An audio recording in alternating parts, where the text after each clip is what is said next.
Good morning. Welcome, all of you. Today we continue with the story of Abraham. We'll be looking at the chapter 15th of the book of Genesis. So we skip one chapter, chapter 14. In 14th chapter we had the story of Lot being kidnapped, and Abraham is going to save him. So it's beautiful passages, that after all the separation, all this fact that Lot chose the better part, at first appearance, better piece of land, that Abram is not angry. He is not keeping grudges against him. So when finding that Lot is in danger, he right away goes to save him.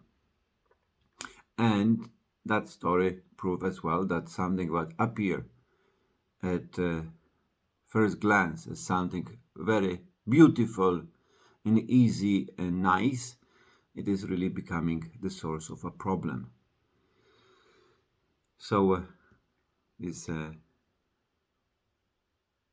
really reflecting pretty much what was said before and what is in the teaching of Jesus about these two roads. The spacious one leading to perdition, and the one which is leading to salvation is usually the hard one, narrow one. Then there is a meeting of Abraham with Melchizedek. And Melchizedek is the king of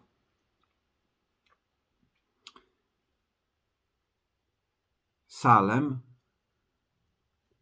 which some people translate as king of peace. And he said of him, of Melchizedek, that he was a priest of God Most High. And there is a very interesting sacrifices of bread and wine. So that was chapter 14. We are not going in the details there. We will look at the chapter 15.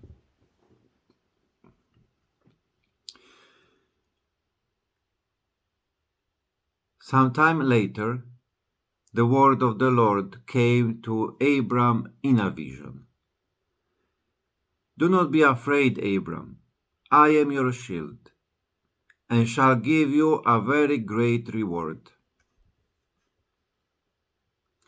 O Lord, Abram replied, what use are your gifts, as I am going on my way childless, since you have given me no offspring?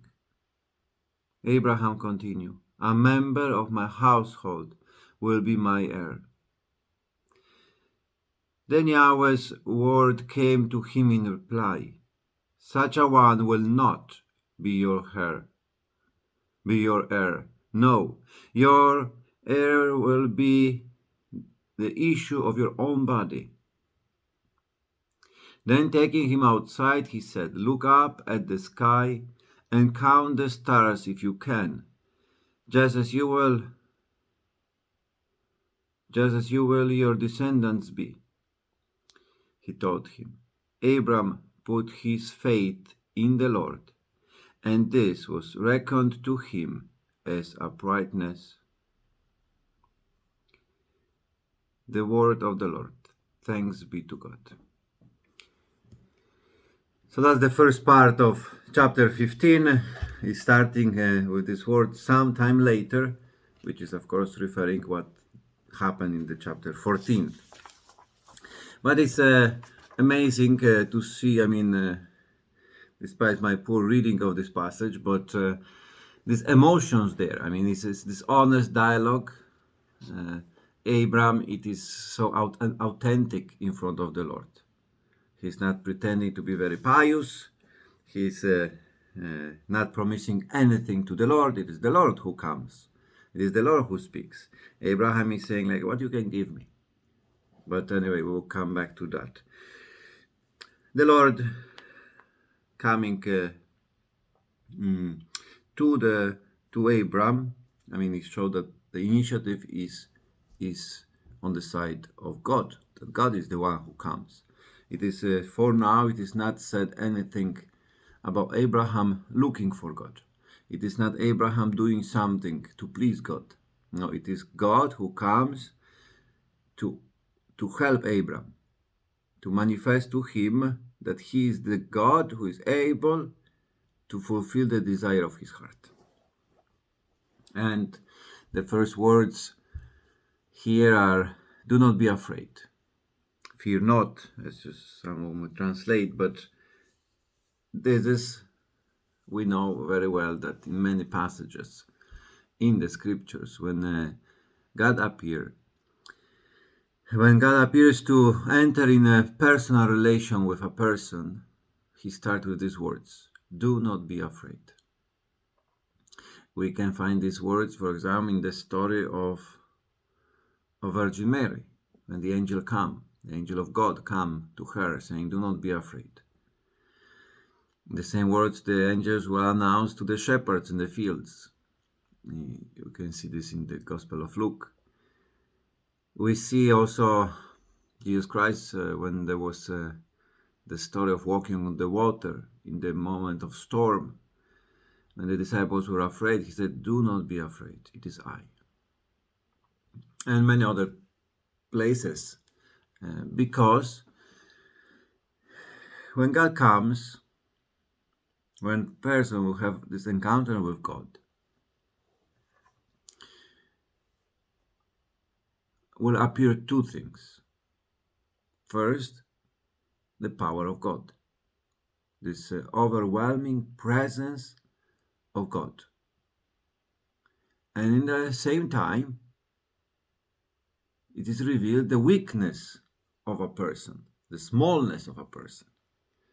Abraham, because he is limited, he has no one to inherit his possession, he is old, his wife is barren,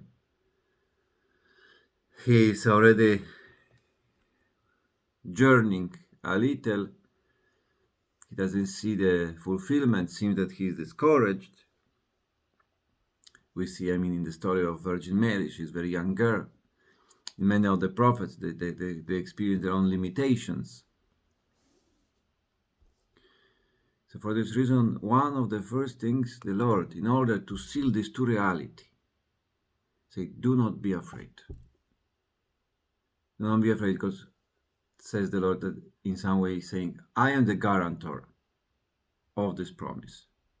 So here is continue. Do not be afraid, Abraham. I am your shield. I shall give you a very great reward. So God appears as the one who gives, not that he asks something.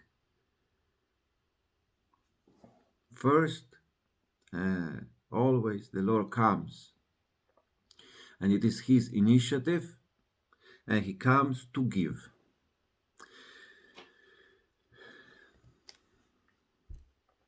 But it's, I said, it is beautiful to see how authentic Abram appear here.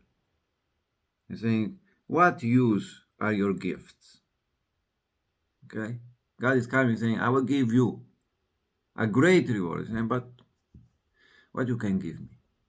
What use have these gifts if I'm going on my way childless? Very powerful. If we follow the story of Abraham, God put him in that movement to start journey, to be walking. And Abraham did. He started the journey. Then in the story of separation of Abram and Lot, appear again when the Lord said to him, on your feet, travel. So he continue his journey. So when he stops, the Lord comes and saying, start going, continue journey. And here he's saying now, I am on my way, I'm going on my way, but childless. This expression, of course, is saying, I'm going on my way, can be that I am the one who is passing in the sense that I gonna die, because it's in the Hebrew language. I mean, this expression can be a idiomatic one, which is kind of really full of emotion, saying I'm on this way towards a grave. But it's underlying this element of a journey as well, of being in a movement, in the sense that I responded to you. I responded to you in some way. It is like kind of complaining, kind of like even like some aspect of doubting in God's power, because saying, I responded to you, I started the journey, you promised me something, but I'm still going on my way childless. Seems that the one who will inherit my possessions, and we know that Abraham is rich in gold and silver, so the thing, what I mean, the one who will possess the things is one of my slaves. Seems so, that appear like that, and Abraham is kind of saying this. So God is saying to him, no, it is not like that. The one who will inherit after you will be your own child. Here the translation will be the issue of your own body, will come from your own body, your own son. So it is really, God is saying, I mean, we will know that, I mean, in the story of Abraham, that Abraham will twist that word. He will try to interpret in his own different ways. That he will be doubting again that God can bring life from him and from his barren wife. So we know about the story of Ishmael, but that will be later on. But here we see that God comes again to assure Abraham. In the very moment when Abraham seems to start doubting, that he have a kind of like moment of discouragement, God comes saying, do not be afraid, I'm gonna be the one, and then assuring him that you will have the one who will inherit your stuff. You will have your own child. No more will be childless. So it is a very powerful statement, and these very words are also for each one of us. Seeing our weaknesses, our limitations, God comes saying, do not be afraid. When seeing that maybe some desires of our heart are not fulfilled yet, that there is a promise but I don't see it, maybe fulfillment of it, that there is still, I mean, seems that I'm still waiting, that there is maybe even appearance there is no hope, that seems that I'm going to die, that I'm getting older, weaker, there is no, God comes with this word, I am your shield. I am the guarantor of these promises given to you. So beautiful, beautiful, powerful words. I mean,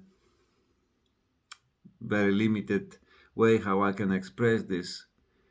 I always encourage that we can go and read more and study and stay in front of this word, really to see that God really comes to us, as he came to Abraham, as he came to many other people in the story of humanity, in the history of salvation, that he comes to you and me, saying the same words. Do not be afraid. I am your shield. Have a great day. God bless you.